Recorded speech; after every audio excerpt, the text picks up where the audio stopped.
दीपक sir AICC channel में आप लोग का स्वागत है। आज जो है क्लास 10 का पहला चैप्टर जो है आप लोग को सिलेबस अपलोड किए थे पिछले वीडियो में। आज जो है प्रकाश का परावर्तन चैप्टर स्टार्ट कर रहे हैं। आप लोग इस वीडियो को अंत तक और ध्यान से देखिएगा। रिफ्लेक्शन ऑफ लाइट यानी प्रकाश का परावर्तन। तो सबसे पहले हम लोग पढ़ेंगे इसमें प्रकाश और उसके स्रोत। प्रकाश क्या है और प्रकाश का स्रोत क्या है। उसके बाद पढ़ेंगे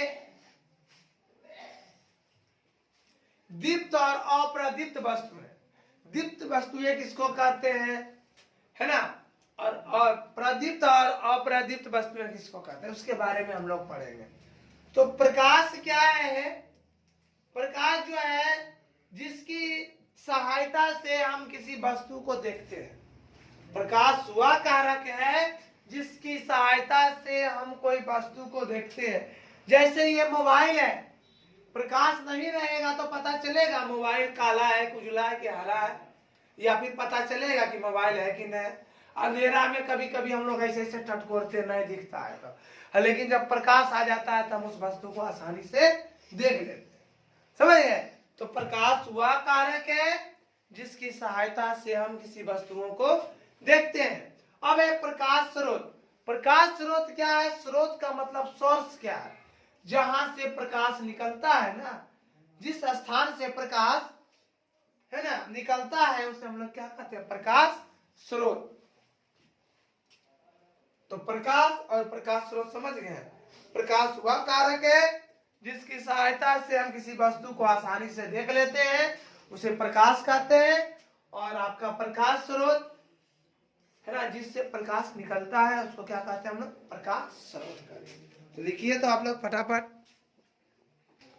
जैसे देखिए कोई वस्तु है यहाँ पे अंधेरा में रखा हुआ है, ठीक है।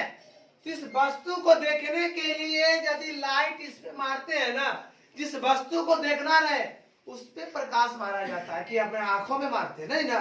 तो इसमें प्रकाश जाने के बाद इसका प्रतिबिंब कहाँ बनता है? हमारे आंख के रेटिना में बनता है। उसके बाद पता चलता है कि खंबा है कि पैना है कि मोबाइल है, जो भी है। समझ गए? यही है प्रकाश का उदाहरण। यदि कोई वस्तु को हमको देखना रहे तो कहाँ लाइट प्रकाश मारेंगे? उस वस्तु पर। ये देखिए अपना आंख पर मारेंगे। आंख में मारेंगे ना तो दिखाई नहीं पड़ेगा, तो अंधार हो जाएगा। समझ रहे? उस वस्तु पे जब प्रकाश जाएगा वहां से रेटिना बनेगा कहाँ? हमारे आंखों पर। प्रतिबिंब बनेगा कहाँ? रेटिना पर बनेगा ना। तो हम लोग उस वस्तु को आसानी से देख लेते हैं। समझ गए? प्रकाश स्रोत क्या है? देखिए जिस वस्तु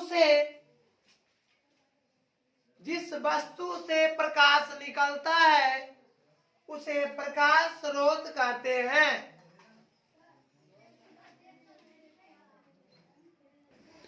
देखिए यह स्टार में है। कुछ प्रकाश स्रोत प्राकृतिक है और कुछ मानव निर्मित। तो सबसे पहले हम लोग समझेंगे कि प्रकाश स्रोत प्राकृतिक क्या होता है और मानव निर्मित क्या होता है। प्राकृतिक जो प्राकृतिक से बना हुआ है ना। मानव निर्मित जिसको मानव ने बनाया है उसको हम लोग कहते हैं मानव निर्मित।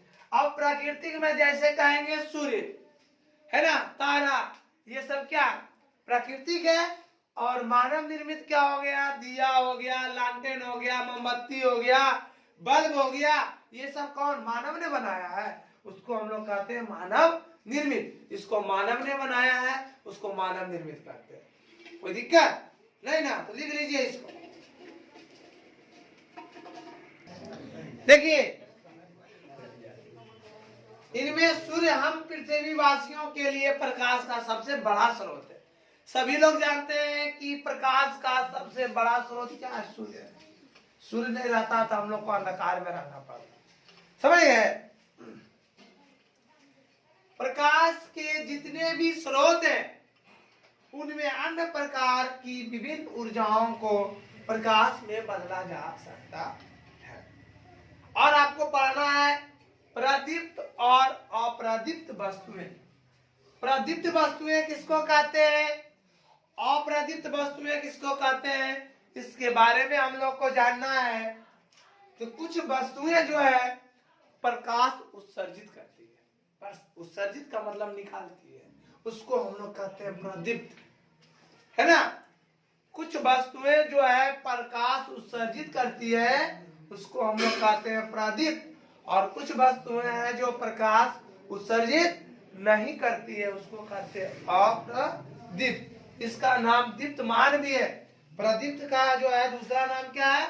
दीप्तमान। इससे प्रकाश उत्सर्जित होता है। जैसे में बता सकते हैं, जैसे में जलता हुआ मोमबत्ती, मोमबत्ती सिर्फ नहीं कहेंगे, जलता हुआ, है ना, जलता हुआ दिया, क्या प्रकाश उत्सर्जित हो रहा है कि नहीं? और अप्रदीप्त में हो जाएगा कुर्सी, टेबुल, है ना, ईटा, पत्थर, इस सबसे प्रकाश उत्सर्जित नहीं होता है। ये स्केच, इससे प्रकाश निकलता है नहीं ना, तो ये आ जाएगा अप्रदीप्त वस्तुएं में।